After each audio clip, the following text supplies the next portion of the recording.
Hey guys, Lord Naren White here, the Holy Ghost of the one true God, back with you with the next video in my series reading Oliver Twist by Charles Dickens.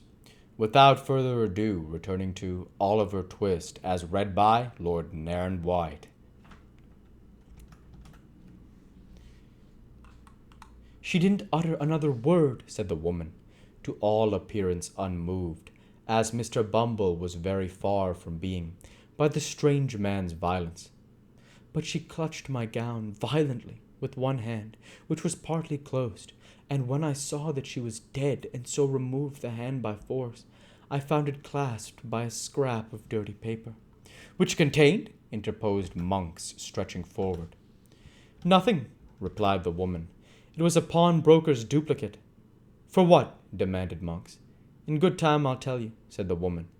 I judged that she had kept the trinket for some time, in the hope of turning it to better account, and then pawned it, and had saved or scraped together money to pay the pawnbroker's interest year by year, and prevent its running out, so that if anything came of it, it could still be redeemed.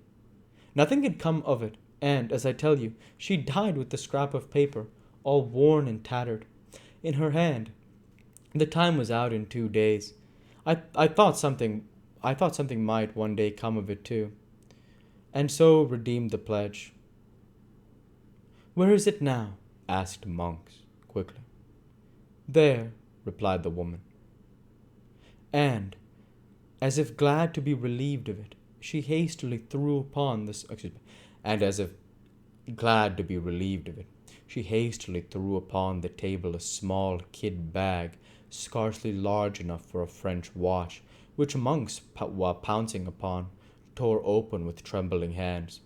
It contained a little gold locket, in which were 2 locks of hair and a plain gold wedding ring. It has the word Agnes engraved on the inside, said the woman. There is a blank left for the surname, and then follows the date, which is within a year before the child was born. I found out that.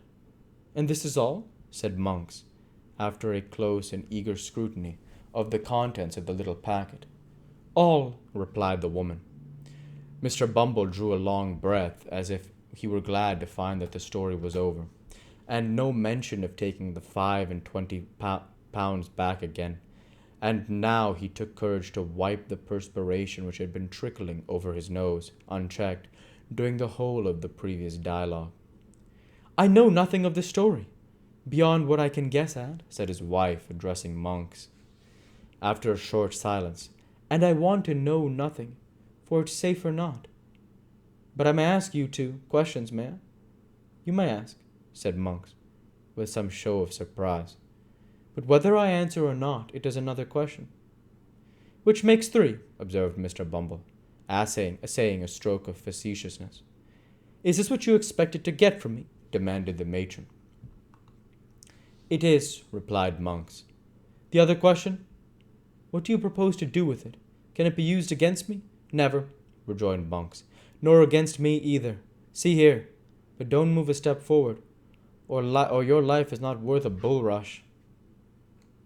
With these words, he suddenly wheeled the table aside, and, pulling an iron ring in the boarding, threw back a large trap-door which opened close at Mr. Bumble's feet, and caused that gentleman to retire several paces backward, with great precipitation. Look down, said Monks, lowering the lantern into the gulf. Don't fear me. I could have let you down, quietly enough, when you were seated over it, if that had been my game. Thus encouraged, the matron drew near to the brink, and even Mr. Bumble himself, impelled by curiosity, ventured to do the same. The turbid water, swollen by the heavy rain, was rushing rapidly on below, and all other sounds were lost in the noise of its splashing and eddying against the green and slimy piles. There had once been a water-mill beneath, the tide foaming and chafing round the few rotten stakes, and fragments of the machinery that yet remained seemed to dart onward with a new impulse, when freed from the obstacles which had unavailingly attempted to stem its headlong course. If you flung a man's body down there, where would it be tomorrow morning? Said Monks, swinging the lantern to and fro in the dark well. 12 miles down the river, and cut to pieces besides, replied Bumble, recoiling at the thought. Monks drew the little packet from his breast, where he had hurriedly thrust it, and, tying it to a leaden weight, which had formed a part of some pulley and was lying on the floor, dropped it into the stream. It fell straight, and, true as a die, clove the water with a scarcely audible splash, and was gone. The three, looking into each other's faces, seemed to breathe more freely. There, said Monks, closing the trap door, which fell heavily back into its former position. If the sea ever gives up its dead, as books say it will keep its gold and silver to itself, and that trash among it. We have nothing more to say, and may break up our pleasant party. By all means, observed Mr. Bumble, with great alacrity. You'll keep a quiet tongue in your head, will you? Said Monks, with a threatening look. I'm not afraid of your wife. You may depend on me, young man, answered Mr. Bumble, bowing himself gradually towards the ladder, with excessive politeness. On everybody's account, young man, on my own, you know, Mr. Monks. I'm glad for your sake to hear it, remarked Monks. Light your lantern, and get away from here as fast as you can. It was fortunate that the conversation terminated at this point, or Mr. Bumble, who had bowed himself to within 6 inches of the ladder, would infallibly have pitched headlong into the room below.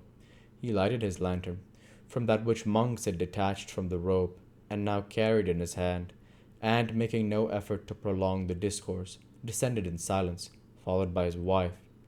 Monks brought up the rear, after pausing on the steps to satisfy himself that there were no other sounds to be heard than the beating of the rain without and the rushing of the water. They traversed the lower room slowly and with caution, for Monks started at every shadow, and Mr. Bumble, holding his lantern a foot above the ground, walked not only with remarkable care, but with a marvellously light step for a gentleman of his figure, looking nervously about him for hidden trap-doors. The gate at which they had entered was softly unfastened and opened by Monks. Merely exchanging a nod with their mysterious acquaintance, the married couple emerged into the wet and darkness outside.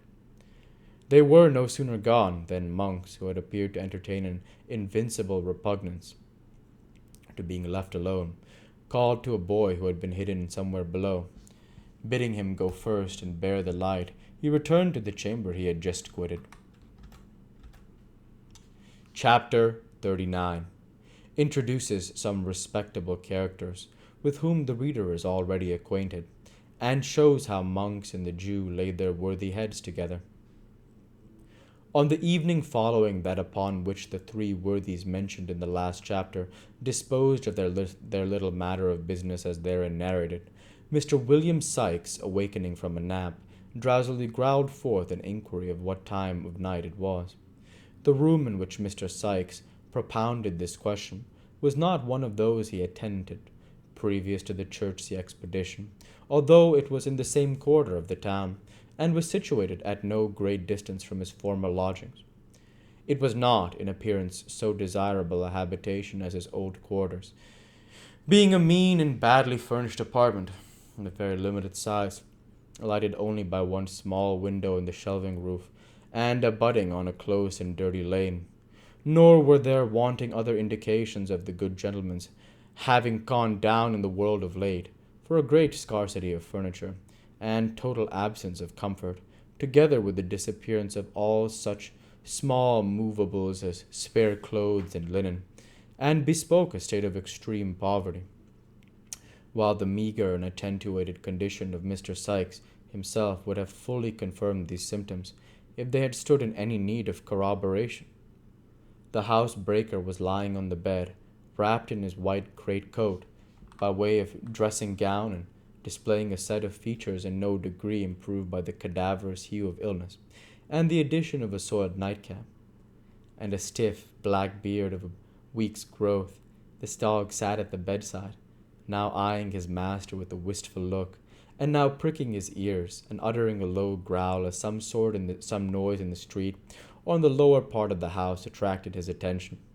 Seated by the window, busily engaged in patching an old waistcoat, which formed a portion of the robber's ordinary dress, was a female, so pale and reduced was watching and privation, that there would have been considerable difficulty in recognizing her as the same Nancy who has already figured in this tale, but for the voice in which she replied to Mr. Sykes's question.